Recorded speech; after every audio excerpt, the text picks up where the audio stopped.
नमस्कार दोस्तों, आज हम चर्चा करेंगे, चिंतन करेंगे और मॉडस ऑपरेंडी समझेंगे आईटी बेस्ड कंपनीज की, आईटी बेस्ड सर्विस कंपनीज की, जैसे Infosys Technology Limited, Tata Consultancy Services, Accenture, Persistent System, HCL Technologies, Wipro, LTI Mindtree.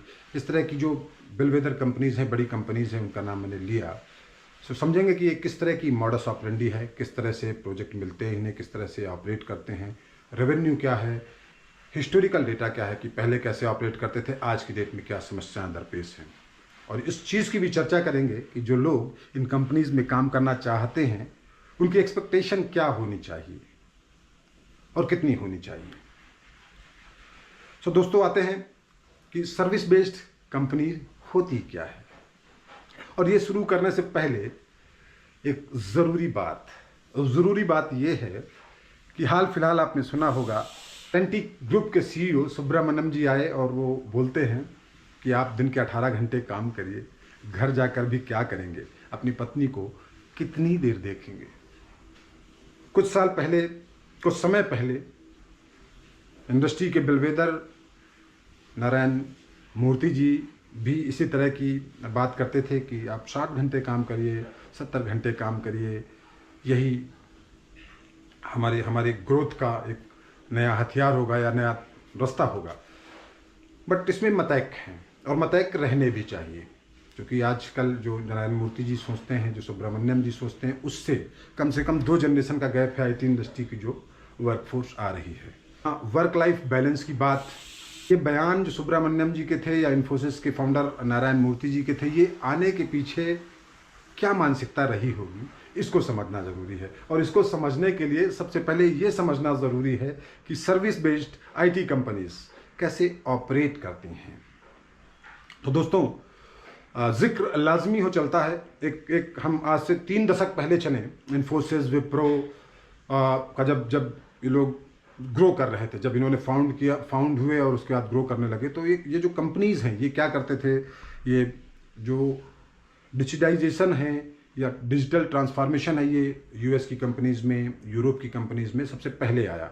तो इन डिजिटाइजेशन के प्रोसेस में जहाँ पर हमारे लिए अपॉर्चुनिटी थी, हमारी स्किल सेट जो थी, engineering skill set, problem solving skill set, और उसके साथ साथ जो सॉफ्टवेयर में स्किल सेट हमने अब कंप्यूटर भारत में जल्दी आ जाने की वजह से बना ली थी, उनका इस्तेमाल करते हुए। और चौथी चीज़ सबसे इम्पॉर्टेंट कि हम अंग्रेजी में बोल सकते थे, इंग्लिश स्पीकिंग कैपेबिलिटी थी, चूँकि हम ब्रिटिशर्स के उपनिवेश रहे हैं।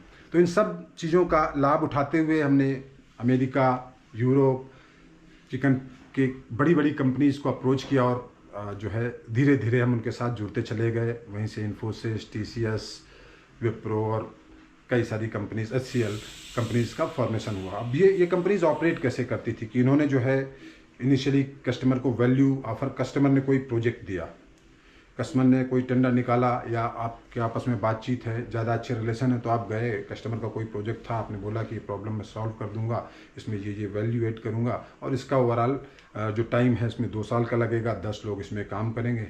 और कुल मिलाकर के प्रोजेक्ट मिल गया, 10 लोग 2 साल काम करते रहे, और थोड़ा बहुत एक्सटेंशन भी हुआ, क्योंकि आपके एस्टीमेट हमेशा सही नहीं होते, थोड़ा बहुत एक्सटेंशन भी हुआ। और इसके एवज में 2 टाइप के जो है मॉडल होते हैं काम करने के, जहाँ पर टाइम एंड मटेरियल होता है और एक होता है फिक्स्ड कॉस्ट मॉडल।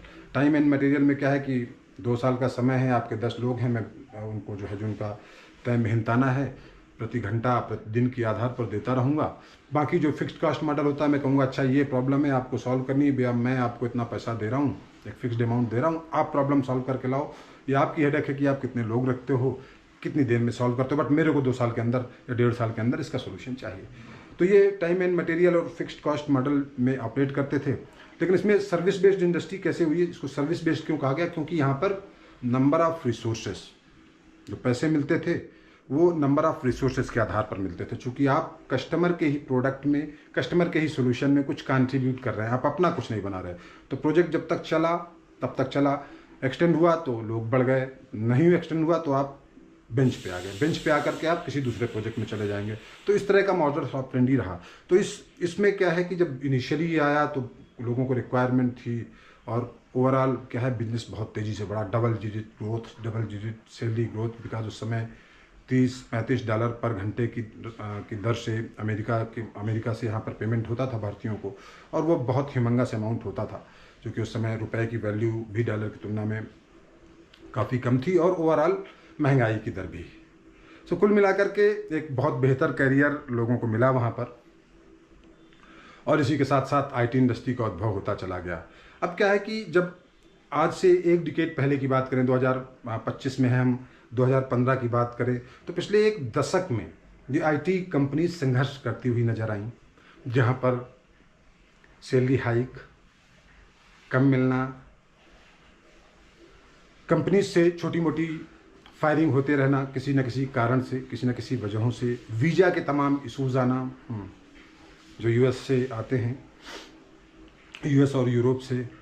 सो इस तरह की तमाम चीज़ें नहीं, कभी काम ज़्यादा करिए, कभी काम कम करिए, और इस तरह की सैलरी हाइक डिफ़र कर देना महीनों के लिए, इस तरह की प्रॉब्लम आई। तो ये प्रॉब्लम क्यों आई? देखिए, एक तो हमने बात करी कि सर्विस बेस्ड इंडस्ट्री क्या होती है, जहाँ पर हम number of basically revenue is directly proportional to number of people. अब होता क्या है कि जब किसी कंपनी में, सर्विस बेस्ड कंपनी में आप काम करते हैं, तो वहाँ पर उस रेवेन्यू मॉडल क्या रहता है या प्रोजेक्ट मॉडल क्या रहता है, कैसे आप ऑपरेट करते हैं। जो भी बड़ी आईटी कंपनी है, सबके पास अपनी एक बेंच स्ट्रेंथ होती है, 5 से 10% डिपेंडिंग ऑन अलग अलग कंपनीज। सो जो अलग अलग कंपनीज हैं बेंच स्ट्रेंथ रखती है। बेंच स्ट्रेंथ इसलिए कि नया प्रोजेक्ट आ जाए तो उन्हें लोगों को हायर करके फिर डिप्लॉय करने में बहुत टाइम लगेगा, क्योंकि हायरिंग का भी अपना एक साइकिल होता है 5-6 महीने का। आप कहीं किसी का इंटरव्यू लेंगे, फिक्स करेंगे, उसके बाद वो रिजाइन करेगा, आपके यहाँ ज्वाइन करेगा, और आते ही जो बंदा है वो तुरंत प्रोडक्टिव नहीं हो जाता। सो इन सब चीज़ों के मद्देनज़र वो नए प्रोजेक्ट्स पर नज़र रखते थे, और नए प्रोजेक्ट्स की मिलने की दर के हिसाब से एक बेंच स्ट्रेंथ मेंटेन रखते थे। और जो बेंच में बैठे लोग थे, उनके छोटे मोटे काम इधर उधर के प्रोजेक्ट कराते रहते थे। कुछ लोगों ने इंटरनल इन हाउस प्रोडक्ट भी बनाने का सिलसिला इसमें शुरू किया। तो एक बेंच स्ट्रेंथ होती है जिसे मैंडेटरीली सर्विस बेस्ड कंपनी को मैनेज करना होता है। दूसरा क्या होता है कि जो प्रोजेक्ट होते हैं, जो प्रोजेक्ट हैं, आप किसी भी प्रोजेक्ट में काम करने, तो उसमें जो है 80-90% लोग ही बिलेबल होते हैं। बिलेबल मतलब जिनको पैसा मिलता है, बाकी लोग ओवरहेड होते हैं।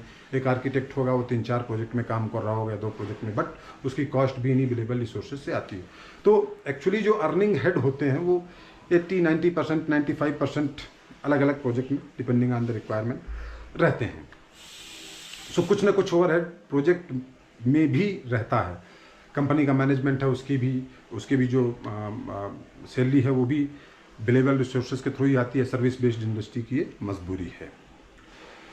सो कुल मिलाकर के ये उनका मॉडस ऑपरेंडी हुआ, जहाँ पर वो कैसे पैसा कमाते हैं, आप कितनी वैल्यू देते हैं। अब दिक्कतें कहाँ दरपेश आई कि यूएस का जो है, यूएस में महंगाई दर बढ़ती नहीं, उनका जो बिलेबिलिटी का रेट था वो 35, मान लीजिए पहले $35 था, तो आज भी $35 है या उससे कम हो गया। जबकि भारत में महंगाई बहुत बढ़ गई जो है, और उसकी वजह से जो है जो सैलरी डिफ्रेंसिएशन था वो ना के बराबर हो गया। दूसरा, यूरोप में महंगाई का न होना और इंडिया में महंगाई का लगातार मुद्रास्फीति का जो है लगभग 8 से 9% से बढ़ना। तीसरी चीज़ क्या है कि पहले इन्फोसिस, टीसीएस, एचसीएल जैसी कंपनियां थीं, उसके बाद बहुत सारी छोटे कंपनियां आती रहीं मार्केट में, और वो कंपटीशन क्रिएट करती रहीं। पहले उन्होंने धीरे धीरे कंपटीशन क्रिएट किया, बेस को हिलाया, और उसके बाद ये कंपटीशन वृहद स्तर पर हो गया, जहाँ पर आप एक प्रोजेक्ट के लिए 4 कंपनियां बिड करती हैं, और वो बोलते हैं कि भी चलो एक प्रोजेक्ट है, इन्फोसिस जो है अगर काम कर रही है तो वो $35 पर आवर लेगी पर रिसोर्स का, और अगर एचसीएल काम करे तो एचसीएल बोलती है हम $30 में काम कर देंगे। तो वो कंपटीशन आया। तो कंपटीशन आने के बाद जो है कॉस्ट एक बड़ा फैक्टर आ गया। पहले जब 2-3 दशक पहले लोग बहुत आसानी से कन्विंस हो जाते थे क्वालिटी पैरामीटर्स पे, वैल्यू एडिशन पैरामीटर्स पे, बट अब वो डिफ्रेंसिएशन भी नहीं रहा आईटी इंडस्ट्री में, क्योंकि पहले इनोवेशन का बहुत ज़्यादा स्कोप था। अभी it is more about routine work. बहुत सारी चीज़ों में रूटीन वर्क है, कुछ नई टेक्नोलॉजीज आ जाती हैं, कुछ नया काम आ जाता है, उसमें कुछ दिनों तक इनोवेटिव वर्क रहता है, बट टिपिकली अब रूटीन वर्क हो जाता है। जैसे आप क्लाउड की बात करेंगे, क्लाउड माइग्रेशन की बात करेंगे, तो एक दशक पहले क्लाउड जो ट्रेडिशनल इंफ्रास्ट्रक्चर होता था उसको क्लाउड में माइग्रेट करना एक नया काम था, ग्रे एरिया था, जिसे एक्सप्लोर करना था। एक्सप्लोर कर करके लोगों ने सीखा, नई चीज़ों पे काम किया, उस समय वैल्यू एडिशन के तौर पर देखा जाता था, कुछ इनोवेशन का भी इसमें पुट आता था। किंतु समय के साथ जब वो एक कमोडिटी बन गया, सबको आ गया, वो स्किल सेट जाहिर हो गया, वहाँ पर वो कमोडिटाइज्ड हो गया, जैसा सभी चीज़ों के साथ होता है। सो उस कमोडिटी में क्या HCL, क्या इन्फोसिस, क्या TCS, किसी को भी प्रोजेक्ट दे दो वो एग्जीक्यूट कर लेंगे। सो ये एक प्रॉब्लम नहीं दरपेश आई, और इसी की वजह से जो है पिछले 1 दशक से जो IT कंपनीज हैं वो सिंगल डिजिट में ग्रो कर रही हैं, लोअर सिंगल डिजिट में। और कई बार क्या होता है कि अधिक काम की अपेक्षाएं होती हैं, कई बार क्या होता है कि आप जो है लोगों से कहेंगे कि भी सैलरी आपकी हाइक कम होगा, तो सैलरी हाइक जो 10% से ऊपर मिलती है वो टॉप परफॉर्मेंस को, जो एलीट ग्रुप होता है 1-2% का, उसको दिया जाता है। अब इसमें एक जो चीज़ है कि IT इंडस्ट्री की इन सब प्रॉब्लम्स के साथ जो समय के साथ आई, जहाँ पर आपका value differentiation, innovation differentiation routine job में तब्दील हुआ, और जो है डॉलर की और जो इकोनॉमी, जो फिनेंसेस हैं, उसमें हम महंगाई दर से बढ़ते चले गए, और US की महंगाई दर उतनी बढ़ी नहीं, तो हमारा जो डिफ्रेंसिएशन था वो कॉस्ट का कम होता रहा। और तीसरी चीज़, एक स्ट्रॉन्ग कंपटीशन जो है सामने आया इस रूटीन वर्क में। जो कंपनियां आज भी इंजीनियरिंग मॉडल पे काम करती हैं, देखिए एक लेयर है IT सर्विसेज, IT कंपनीज़ की, एक लेयर है इंजीनियरिंग कंपनीज़ की, जैसे Tata Elxsi, Larsen Toubro Technology Services. So वो इंजीनियरिंग कंपनीज है जहाँ पर आप वो प्रॉब्लम स्टेटमेंट उनको मिलता है, वो सॉल्व करके देते हैं क्लाइंट्स को। और एक लेयर है IT कंपनीज़ की, जिसकी हम बात कर रहे हैं। इस तरह की कंपनीज़ में, सर्विस बेस्ड कंपनीज़ में, एक मॉडल था बेसिकली ऑफशोर का, एक था ऑन साइट का मॉडल। सो ऑन साइट जाने वालों को वैधानिकता के चलते ऑन साइट में जो है सैलरी बेहतर मिलती थी, वहाँ की जो मिनिमम वेजेज होती थी IT एम्प्लॉयज़ के लिए, वो उनके ऊपर अप्लीकेबल होती थी। तो जो लोग ऑन साइट गए वहाँ पर उन्होंने पैसा भी कमाया, बट ऑफशोर में जो मैंने दिक्कतें बताई उनके चलते सैलरी लिमिटेड होती है, क्योंकि बिलेबिलिटी का एस्पेक्ट हमेशा रहता है। आप जैसे जैसे सीनियर होते चले जाते हैं और एक टेक्नोलॉजी में है, पर्टिकुलर टेक्नोलॉजी में हैं, और आपके टेक्नोलॉजी के प्रोजेक्ट कम हुए तो आप ओवरहेड हैं, या फिर आप कोई दूसरी टेक्नोलॉजी सीखिए, और उसमें डायरेक्ट जो बिलेबिलिटी है वो मुश्किल होती है। उसमें बेसिकली कस्टमर की स्वीकार्यता इतनी जल्दी आती नहीं है। खैर, इन सब चीज़ों के चलते जो IT इंडस्ट्री में वर्क फोर्स आ रही थी वो कौन थी, इस चीज़ को समझते हैं। IT इंडस्ट्री में कौन सी वर्क फोर्स आ रही थी? जैसे जैसे IT इंडस्ट्री ग्रो करी एक्सपोनेंशियल ग्रोथ से, वो वर्क फोर्स आई रीजनल इंजीनियरिंग कॉलेज से, NITs से, IITs से बहुत कम ही IITs में गए। शुरुआत में IITs में भी स्कोप ज़्यादा होता था, इसको IT में जाते थे, रिक्रूट करते थे, बट समय के साथ जो है NIITs, जो लोकल इंजीनियरिंग कॉलेज हैं, रीजनल इंजीनियरिंग कॉलेजेस हैं, जो प्राइवेट इंजीनियरिंग कॉलेज खुले, उनमें से बल्क और मास रिक्रूटर रहते थे। इन्फोसिस, TCS, HCL, ये जा करके 60 लड़के, 50 लड़के। अब वहाँ क्या था कि IT बेस्ड कंपनी में आपने इलेक्ट्रॉनिक्स से बीटेक किया, या आपने कंप्यूटर से बीटेक किया, या आपने सिविल से बीटेक किया, या मैकेनिकल से, सारा स्किल सेट बराबर था। आपकी केवल प्रॉब्लम सॉल्विंग जो स्किल थी, जो आपका एप्टीट्यूड था, जो आपका एटीट्यूड था, उसके आधार पर चयन होता था।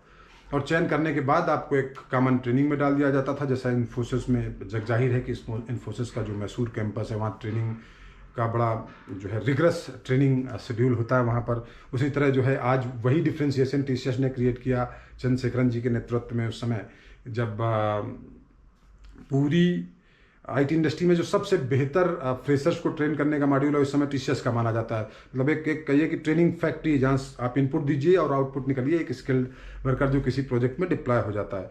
तो यहाँ पर समझने वाली बात यह है कि जो IT इंडस्ट्री में काम करने वाले लोग आए, वो लोग थे जो किसी भी इंजीनियरिंग बैकग्राउंड के थे, उनके पास प्रॉब्लम सॉल्विंग स्किल थी, और जिनका एप्टीट्यूड अच्छा था, उन लोगों को ले लिया गया, सिखाया गया और काम करवाया गया। बट यहाँ पर दो चीज़ें हैं कि बल्क में अपनी जो 4 साल आपने पढ़ाई करी उससे अलहदा जब आपको काम करवाया जाता तो आपकी रुचि कितनी रहेगी। रुचि क्या है कि आज आप आए, आपने किसी कंपनी में काम किया, साल भर जो है पैसा कमाया, अच्छा लगा, ऑनसाइट चले गए, अच्छा लगा, लेकिन धीरे धीरे आपको जो है, जब आपकी रुचि का काम नहीं होगा, आपका कोर काम नहीं होगा, तो आप परेशान भी होंगे। एक वो पहलू हो गया। दूसरा, अपने फंडामेंटल से हट के आप कितना वैल्यू एडिशन कर सकते हैं, कितना इनोवेशन कर सकते हैं। तीसरी चीज़, जब बल्क में रिक्रूटमेंट होता है, जब इंजीनियरिंग कॉलेजेस देश में कम थे, उस समय कंपटीशन ज़्यादा था, तो एक लेयर वो निकल करके आती थी जो बुद्धिमत्ता में बहुत तेज़ हुआ करती थी। अभी क्या है कि इंजीनियरिंग कॉलेजेस भी ऐसे खुल गए हैं कि आप जो है हर गली मोहल्ले में एक इंजीनियरिंग कॉलेज है जिनकी गुणवत्ता भी सवालिया है। तो वहाँ से कुल मिलाकर के ऐसे में जो लोग जा रहे हैं आईटी कंपनीज में, उनको क्या एक्सपेक्ट करना चाहिए? उनको क्या ये एक्सपेक्ट करना चाहिए कि उनको 20% का जो है इंक्रीमेंट हर साल मिलता रहेगा जब कंपनी सिंगल लोअर डिजिट में ग्रो कर रही होगी। सो वो एक्सपेक्टेशन उचित नहीं है। अगर किसी को बेहतर करियर बनाना है, अपने कोर जो है स्किल सेट में बनाना है, तो उसको जाना चाहिए प्रोडक्ट बेस्ड कंपनी में। वहाँ पर सम्मान भी मिलेगा और वहाँ पर पैसा भी मिलेगा। बट जो आईटी इंडस्ट्री है वो कमोडिटाइज हो गई, कमोडिटी है बेसिकली यहाँ पर रिसोर्सेज, और काम भी बहुत रूटीन काम हो गया है। दोस्तों, उदाहरण स्वरूप एक बात को समझते हैं। जैसे इन्फोसिस बेलवेदर कंपनी रही है जो आईटी सर्विस कंपनीज की लीडर रही है। सो उसके ऑपरेटिंग जो है रेवेन्यू पे नज़र डालते हैं पिछले 5 वर्षों के। 1920 में जो रेवेन्यू था इनका 12.78 यूएसडी था, बिलियन यूएसडी था। 21 में 13.56 बिलियन यूएसडी, 22 में 16 बिलियन यूएसडी, 23 में 18 बिलियन यूएसडी, 24 में 18.56 बिलियन यूएसडी। सो आप देखिए कि लास्ट 3 साल का जो डेटा है, लास्ट 2 साल का डेटा है, 18.56 बिलियन, 18.21 बिलियन। ग्रोथ जो है नल एंड वाइट, टॉप लाइन में ग्रोथ बोल रहा हूँ, रेवेन्यू की ग्रोथ बोल रहा हूँ। ऑपरेटिंग मार्जिन पर जो है नज़र डालते हैं। फिस्कल ईयर 2021 में लगभग 24% के ऑपरेटिंग जो है मार्जिन थे। 23 में ये ऑपरेटिंग मार्जिन हो जाते हैं। जो अन्य चुनौतियां दरपेश आती हैं उनके डेटा पे भी बात करते हैं कि आप देखिए कि जो सर्विस बेस्ड आईटी कंपनीज़ हैं, इन्फोसिस, टीसीएस, बाकी जो कंपनीज़ हैं, उनमें जो सैलरी पैकेज है, जो एक नया रंग रूट जब कंपनी में आता है तो उसको 22.65% के आसपास, और यही जो ऑपरेटिंग मार्जिन है 24 में सिकुड़ कर या गिर कर हो जाते 20.7%। सो देखिए कि ऑपरेटिंग रेवेन्यू गिरता जा रहा है, नहीं, ऑपरेटिंग मार्जिन गिरता जा रहा है और रेवेन्यू स्टेगनेंट है। सो ये बात थी इन्फोसिस की। और इन्फोसिस की बात हमने इसलिए करी क्योंकि इन्फोसिस आईटी सर्विस में जो है वैल्यू एडिशन के लिए जाना जाता रहा है। इन्फोसिस का एक प्रोडक्ट भी है फिनेकल, जो आईडीबीआई बैंक, तमाम यूनियन बैंक, तमाम जो बैंक हैं, सरकारी बैंक, गैर सरकारी बैंक, उनमें फिनेकल यूज होता है। तो एक प्रोडक्ट का रेवेन्यू था उनका, बट मेजर जो रेवेन्यू था वो बैंकिंग और जो उनके अदर वर्टिकल्स थे उनसे आता था। बट उनका जो रेवेन्यू ग्रोथ है वो सस्टेन्ड जो है लोअर सिंगल डिजिट में ग्रो कर रहा है, जैसा मैंने दिखाया। ऑपरेटिंग मार्जिन सिंक कर रहे हैं। तो इन सब के बीच जब आप पब्लिकली लिस्टेड कंपनी होते हैं तो आप पर दबाव होता है हर क्वार्टर में बेहतर करने का, और अगर हर क्वार्टर में आप बेहतर नहीं करते तो आपको शेयर धारक और इन्वेस्टर्स दोनों पनिश करते हैं। तो इसके चलते तमाम तरह की चीज़ें आती हैं कि सैलरी हाइक नहीं हो रही, और जो है जो लोग काम कर रहे हैं सालों से एक ही पद पर काम कर रहे हैं, प्रमोशन नहीं हो रहा, मोटिवेशन डाउन है। ये सब चीज़ें सर्विस बेस्ड कंपनी जब तक नई इनोवेशन, नई टेक्नोलॉजी में नहीं आती, तब तक बड़ी संख्या जो सर्विस बेस्ड कंपनी की है, कि एम्प्लॉइज़ की है, वो बेसिकली बाउंडेड है इस तरह का जो है हाइक लेने के लिए, इस तरह का इंक्रीमेंट लेने के लिए, इस तरह का लोअर सिंगल डिजिट ग्रोथ लेने के लिए। 2000 के आसपास जो है लगभग 2.5 लाख का पैकेज मिलता था, 2 से 2.5 लाख के बीच। 2010 के आसपास इसको रिवाइज करके जो है 3 से 3.5 लाख कर दिया गया, और 2020 आते आते ये 3.5 से 4 लाख है। सो जो ये इंक्रीमेंट है वो बहुत नॉमिनल है। जबकि जो सीनियर एग्जीक्यूटिव्स होते हैं, जो सीनियर हो जाते हैं, 7-8 साल का एक्सपीरियंस हो जाता है, या टॉप मैनेजमेंट को जो लोग होते हैं, उनका पैकेज ड्रामेटिकली बहुत तेज़ी से बढ़ा है। उसका एक बड़ा कारण है एट्रिशन। सर्विस बेस्ड कंपनीज़ में सबसे ज़्यादा एट्रिशन रहता है जो देखा गया है। जैसे अभी कॉग्निजेंट सॉल्यूशंस ने, कॉग्निजेंट टेक्नोलॉजीज़ ने जो अपना सैलरी हाइक डिफ़र किया है, ये कहते हुए डिफ़र किया है कि हमारा जो एट्रिशन रेट बहुत ज़्यादा बढ़ गया है। वो एट्रिशन रेट 20-25 से 30% तक होता है, और इस समय जो है अलग अलग कंपनीज़ में अलग अलग एट्रिशन रेट, जो 32% का एट्रिशन रेट जो मैंने सुना है वो रहा है, बट 20% से 32% के बीच में बहुत कॉमन एट्रिशन रेट है। और एट्रिशन रेट होने का कारण क्या है कि एक तो देखिए, जो कंपनीज़ जैसे टीसीएस का एट्रिशन रेट कम रहता है, तो जो इसका आकलन है वो ऐसे है कि टीसीएस बहुत सारे फ्रेशर्स को हायर करती है, और जब फ्रेशर्स हायर किए जाते हैं तो they are in the process of learning. Sometimes they have bonds, कई कुछ बार उनके साथ बॉन्ड भी होते हैं, और उसके अलावा वो प्रोसेस ऑफ लर्निंग में होते हैं, तो 2-3 साल वो देते हैं कंपनी में ताकि वो सीख सके। तो एक बड़ी मेजॉरिटी जो आती है फ्रेशर्स की आती है, जो लगभग 3 साल तक आपके साथ जुड़ के रहते हैं। तो जुड़ के रहते हैं तो वो एक संख्या जो है माइग्रेट नहीं करती या एट्रिशन नहीं करती, तो बाकी जो लोगों का एट्रिशन होता है, तो एवरेज एट्रिशन कम होकर के 20%, 18% के आसपास आ जाता है। बट जो कंपनीज़ में फ्रेशर्स को हायरिंग करने का, जिनमें बहुत ज़्यादा क्वांटम नहीं है, जिनमें सीनियर एग्जीक्यूटिव्स हायर होते हैं, वहाँ जितने हायर होते हैं उतने निकलते रहते हैं। हर क्वार्टरली रिपोर्ट में डेटा आता है कि नेट एम्प्लॉई एडिशन कितना हुआ। वो जो नेट एम्प्लॉई एडिशन है वो बहुत कम मात्रा में होता है, और जो नए पुराने एम्प्लॉइज़ जाते हैं, नए एम्प्लॉइज़ लाने पड़ते हैं, तो उनको एक इंडस्ट्री के एक्सेप्टेबल पैकेज रेंज में स्किल सेट के हिसाब से पैसा देना पड़ता है। तो इससे कंपनी के ऑपरेटिंग मार्जिन भी प्रभावित होते हैं, रेवेन्यू भी प्रभावित होता है, और स्पेशलाइज्ड स्किल सेट में कंपनी को और भी कई सारे फैक्टर्स को ध्यान में रख के जो कंपनसेशन होता है वो डिसाइड करना पड़ता है। सो कुल मिलाकर के ये कई सारी चीज़ें हैं जो प्रभावित करती हैं, जो चुनौतियाँ प्रस्तुत करती हैं कंपनीज़ के सामने।